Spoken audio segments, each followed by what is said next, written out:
نحمدہ و نصلی علی رسولہ الکریم وعلی آلہ و صحبہ اجمعین الی یوم الدین۔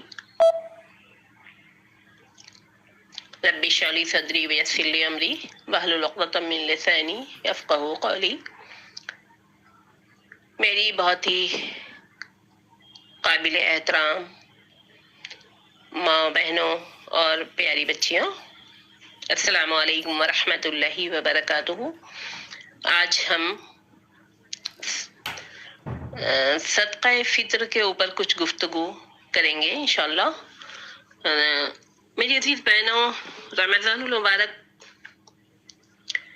کے 2 اشرے ہمارے تقریباً ختم پہ ہیں، محض 1 اشرہ اور باقی ہے۔ کچھ گفتگو انشاءاللہ بعد میں کبھی شب قدر وغیرہ کے طور پر بھی ہونا چاہیے، لیکن اس وقت مجھے صدقہ فطر کے تعلق سے کچھ باتیں برائے یاد دہانی پیش کرنی ہے۔ پہلی بات تو یہ کہ صدقہ فطر کی تعریف کیا ہے۔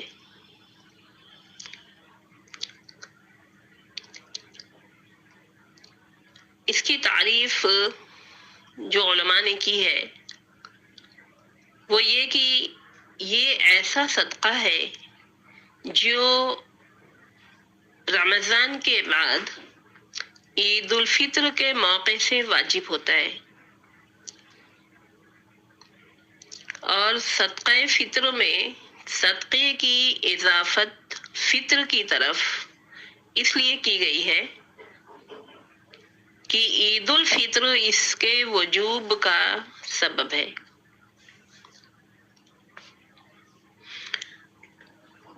اب اس کے وجوب کے تعلق سے ہم دیکھتے ہیں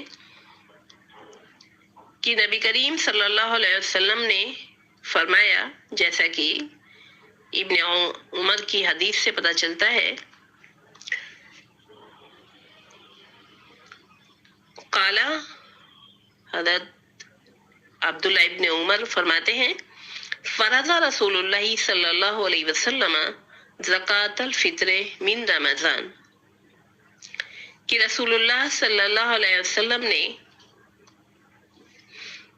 رمضان میں صدقہ فطر کو واجب کیا ہے۔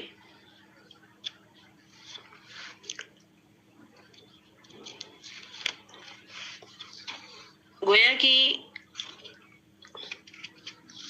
حدیث میں صدقہ فطر کو واجب قرار دیا گیا، اور فرضہ یہاں پر فرض بمعنی واجب کے ہے، اس لیے کہ صاحب استطاعت پر ہی فرض کیا گیا، واجب کیا گیا، غیر مستطیع پر واجب نہیں کیا گیا ہے۔ ایک دوسری حدیث میں جو کہ حضرت عبداللہ ابن عباس سے مروی ہے، وہ فرماتے ہیں، فرض رسول اللہ صلی اللہ علیہ وسلم زکوٰۃ الفطر طہرۃ للصائم من اللغو والرفث وطعمۃ للمساکین فمن اداها قبل الصلاة فهي زکاة مقبولة ومن اداها بعد الصلاة فهي صدقة من الصدقات۔ اس کو ابو داؤد اور ابن ماجہ نے روایت کیا ہے۔ رسول اللہ صلی اللہ علیہ وسلم نے صدقہ فطر کو واجب قرار دیا ہے۔ کیوں واجب قرار دیا؟ صائم کو یعنی روزے دار کو لغویات سے اور لایانی چیزوں سے پاک کرنے کے لیے، اور مساکین کی خوراک بن جائے اس کے لیے۔ پس جس نے اس کو نماز سے پہلے ادا کر دیا تو یہ زکوٰۃ ہے، یعنی صدقہ ہے، جیسا صدقہ جو کہ مقبول ہوگا، اور جس نے اس کو نماز کے بعد ادا کیا تو یہ مختلف صدقات کی طرح سے ایک صدقہ ہے۔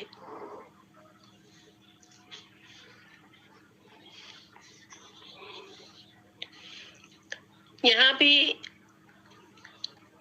نبی کریم صلی اللہ علیہ وسلم نے زکوٰۃ فطر کو گویا واجب قرار دیا ہے، اور پھر اس کے ساتھ ساتھ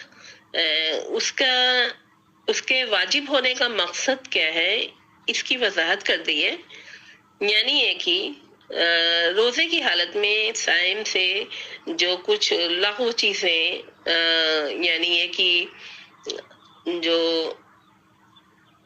غلط چیزیں، ایسی چیزیں جو کہ روزے میں خلل واقع کرتی ہیں، اس کے لیے فساد پیدا کرتی ہیں اور اجر میں کمی اس سے واقع ہوتی ہے، تو ایسی تمام چیزوں کے سلسلے میں کہ صدقہ فطر صائم کو ان سے پاک کر دیتا ہے۔ یعنی جو بھی لغویات اور جو غلط چیزیں اس سے صادر ہو گئی ہیں، اس سے اس کے روزے کو پاک کرتا ہے۔ مزید دوسرا مقصد اس کا حدیث نے بتا دیا ہے کہ مساکین جو کہ لاچار ہیں اور ان کے پاس غذا کا نظم نہیں ہے اور غربت کا شکار ہیں، ان کے لیے خوراک کا نظم ہو سکے۔ مزید حدیث نے اس کے وقت کو بھی متعین کر دیا ہے کہ اس کا وقت نماز سے پہلے تک ہے۔ تو گویا کہ فقہا نے اس سے جو مستنبط کیا ہے وہ یہ کہ صدقہ فطر کی ادائیگی کا وقت آخری رمضان کے غروب آفتاب کے وقت سے شروع ہو جاتا ہے اور طلوع شمس تک باقی رہتا ہے۔ یعنی یہ کہ نماز عید سے پہلے اس کی ادائیگی کر دی جانی چاہیے، اور جس نے اس کی ادائیگی نماز عید سے پہلے کر دی تو وہی فی الحقیقت مقبول ہوگا، مقبول صدقہ ہے۔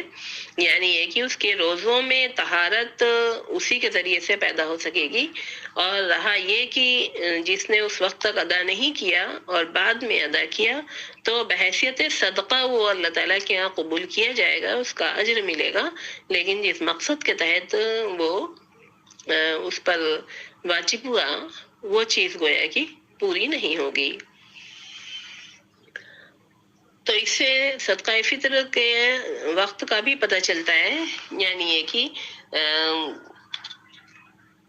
صدقہ فطر کا وجوب تو آخری رمضان کو غروب آفتاب کے بعد سے ہو رہا ہے، لیکن یہ کہ اگر کوئی صدقہ فطر کی ادائیگی پہلے کر دے تو بھی اس کی ادائیگی ہو جائے گی۔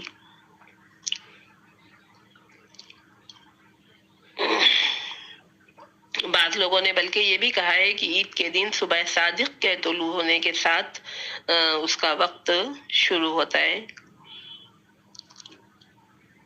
اس سے ایک بات یہ بھی نکلتی ہے کہ اگر کوئی انسان اس سے پہلے وفات پا گیا، یعنی عید الفطر کے دن سے پہلے وفات پا گیا، تو اس کے اوپر صدقہ فطر واجب نہیں ہوتا۔ اسی طریقے سے جو بچہ رمضان میں نہیں تھا لیکن وہ عید کے روز پیدا ہوا تو اس کے اوپر صدقہ فطر اس کی طرف سے واجب ہوگا۔ اور یہ کہ صدقہ فطر کے وجوب کے لیے روزہ رکھنا بھی شرط نہیں ہے۔ اگر کسی نے کسی وجہ سے روزہ نہیں رکھا، یعنی یہ کہ امراض کی وجہ سے یا کوئی اور سبب ہو سکتا ہے، تو بھی اس کے اوپر صدقہ فطر واجب ہوگا۔ تو گویا صدقہ فطر کے وجوب پر یہ حدیث دلالت کر رہی ہے اور اس کے وقت کو بھی ثابت کر رہی ہے اور کن لوگوں پر واجب ہے۔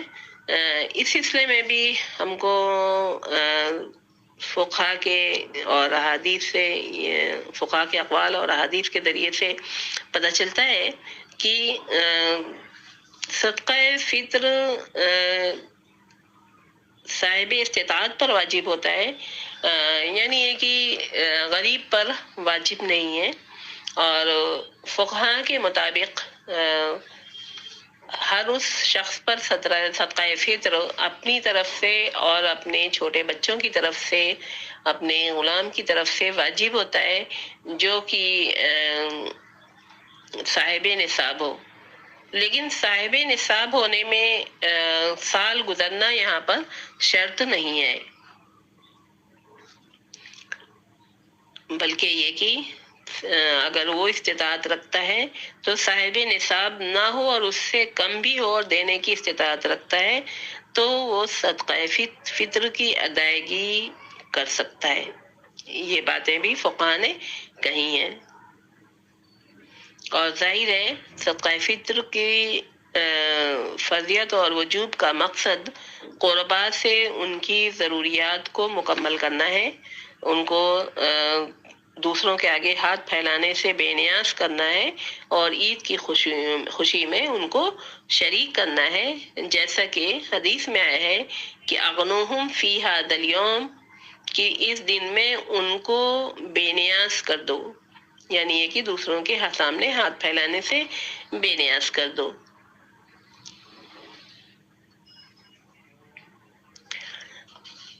تو یہ باتیں حدیث سے ثابت ہوتی ہیں، اور وقت کے سلسلے میں آپ صلی اللہ علیہ وسلم نے جو کہا ہے اس کے طور سے ابن عمر ہی سے مروی حدیث ہے، ان رسول اللہ صلی اللہ علیہ وسلم امر بزکاۃ الفطر ان تؤدى قبل خروج الناس الى الصلاۃ، کہ رسول اللہ صلی اللہ علیہ وسلم نے صدقہ فطر کے نکالنے کا حکم دیا ہے کہ اس کو لوگوں کے نماز سے کی طرف نکلنے سے پہلے ادا کر دیا جائے۔ تو اس کی طرف ہماری توجہ ہونی چاہیے کہ صدقہ فطر واجب تو ہو رہا ہے کہ اسی ٹائم کیا جائے، اس کو مؤخر نہ کیا جائے، لیکن اگر کوئی ضرورتاً مقدم کر رہا ہے اور لوگوں کی ضروریات کو پورا کرنے کے لیے اور عید الفطر کی خوشی میں وہ شریک ہو سکیں، اس کی ضروریات کو پورا کرنے کے لیے پہلے ادائیگی کر دے رہا ہے، تو فقہاء کے نزدیک جائز ہے۔ کیوں؟ اس لیے کہ مقصد جو ہے وہ اس سے حاصل ہو جاتا ہے۔ اب ایک سوال اور پیدا ہوتا ہے کہ صدقہ فطر کتنا نکالا جائے گا؟ تو اس سلسلے میں حضرت ابو سعید خدری رضی اللہ عنہ کی ایک حدیث میں ذکر کرنا چاہوں گی کہ انہوں نے کہا کہ کننا نخرج زکاۃ الفطر صاعا من طعام او صاعا من شعیر او صاعا من تمر او صاعا من عقد او صاعا من زبیب، کہ ہم صدقہ فطر نکالا کرتے تھے غلے کا 1 صاع یا جو کا 1 صاع یا کھجور کا 1 صاع یا پنیر کا 1 صاع یا کشمش کا 1 صاع۔ تو لفظ صاع کا حدیث میں آیا ہوا ہے، جس کے بارے میں چونکہ مختلف مقامات پہ صاع الگ الگ ہوا کرتے تھے، اس لیے مختلف آراء ملتی ہیں، اور بعض لوگوں نے اس کو 1 کلو 600 گرام کر کے بھی لیا ہے، لیکن غالب قول جو نظر آتا ہے اور جس میں غربا مساکین کا مفاد بھی ہے، وہ 2 کلو 500 گرام یعنی 2.5 کلو ہے۔ تو 2.5 کلو گویا کہ زکوٰۃ یہ صدقہ فطر نکال دینا یہ مناسب ہے۔ اور باقی بات یہ ہے کہ حدیث میں کئی چیزوں کا ذکر آیا ہے، تو اس میں سے کس کو نکالا جائے؟ تو ظاہر ہے کہ جس میں لوگوں کو فائدہ پہنچ رہا ہو، یعنی یہ کہ جو عوام الناس کی خوراک ہو، یہ بات عام طور پر لی گئی ہے، اور اس لحاظ سے وہی چیز دینا زیادہ مناسب ہے۔ باقی یہ کہ اگر قیمت میں ادا کیا جا رہا ہے تو حسب استطاعت اس میں سے جو سی بھی قیمت ادا کی جائے وہ اس کی گنجائش ہے، اس لیے کہ قیمت کے سلسلے میں چونکہ نبی کریم صلی اللہ علیہ وسلم کے دور میں لوگ غلے کو غلے کے بدلے ہی دے کر کے خرید و فروخت کیا کرتے تھے. اجناس کے ذریعے ہی گویا خرید و فروخت ہوتی تھی. یعنی غذائی اشیاء کا استعمال بطور قیمت ہوا کرتا تھا. انسان غذائی اشیاء کو لے کر کے بازار جاتا تھا اور اس کے عوض جو چیز خریدنا چاہتا خرید کر لے آتا تھا. لیکن بعد میں حالات مختلف ہو گئے اور غذائی اجناس سے تبادلہ ختم ہو گیا اور ہر چیز کو روپے کے عوض میں خریدا اور بیچا جانے لگا. اس لیے موجودہ دور میں صدقہ فطر کے طور پر نقدی رقم کی شکل میں دے دینا یہ بھی جائز ہو گیا ہے، جائز رکھا گیا ہے، فقہا نے جائز رکھا ہے اور اس کی گنجائش ہے. تو لہذا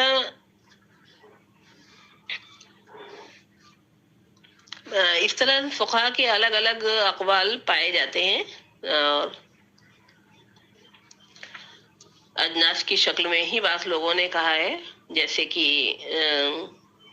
امام احمد، امام مالک، امام شافعی وغیرہ اجناس کی شکل میں ہی دینے کو بہتر سمجھتے ہیں.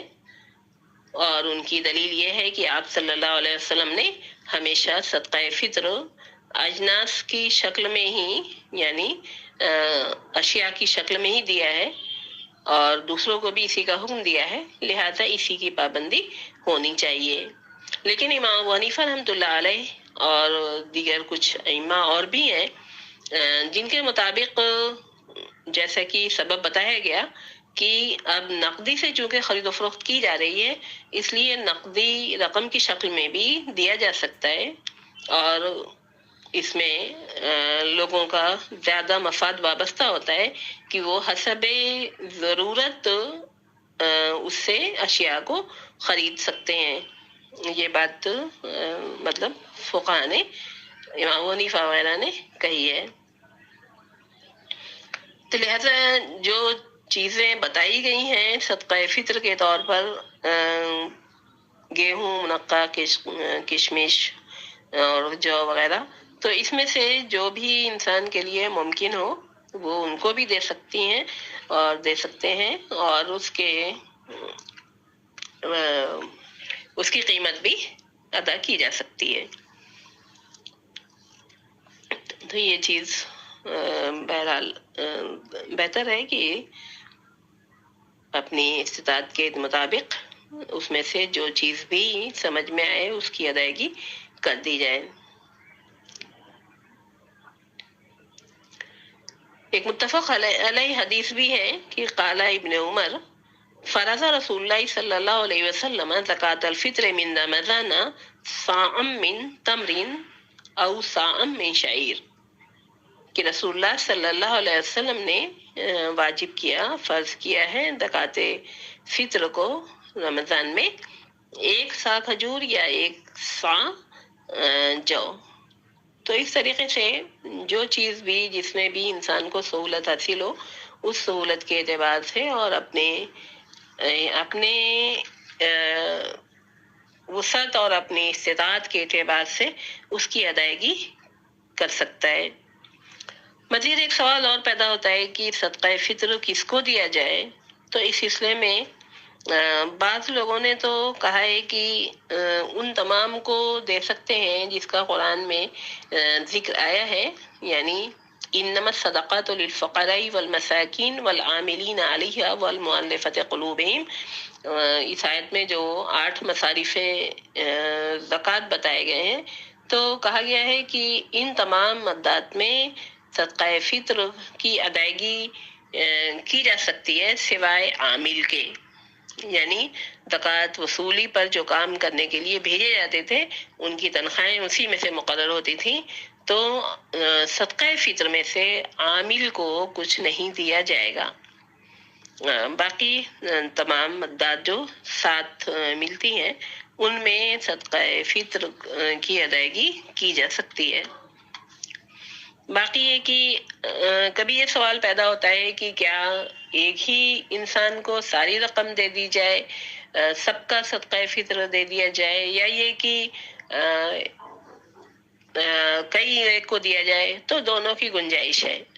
چاہیں تو ایک ہی کو سب دی جا سکتی ہے، اور چاہیں تو ایک کا صدقہ فطر بھی تمام کئی لوگوں کو دیا جا سکتا ہے. جیسے بھی جتنی بھی وسعت ہو، جس لحاظ سے کرنا چاہتی ہیں کر سکتی ہیں. یعنی ہے کہ تھوڑا تھوڑا کر کے کئی لوگوں میں بھی تقسیم کیا جا سکتا ہے، اور کئی لوگوں کا یا ایک آدمی کا ایک فرد کو بھی دیا جا سکتا ہے. ایک بات اور یہاں پر پیش نظر رکھنی چاہیے کہ صدقہ فطر کا وجوب ہر صاحب مال پر ہوتا ہے، سوائے بچوں اور غلام کے. اس لیے بیوی کو خود اپنا صدقہ فطر اگر اس کے پاس استطاعت ہے تو اس کو اپنے صدقہ فطر کی ادائیگی اپنے مال سے کرنی چاہیے. البتہ یہ کہ اگر اس کی جانب سے شوہر اور دوسرے گھر کے لوگ ادا کر دے رہے ہیں تو ادائیگی ہو جائے گی.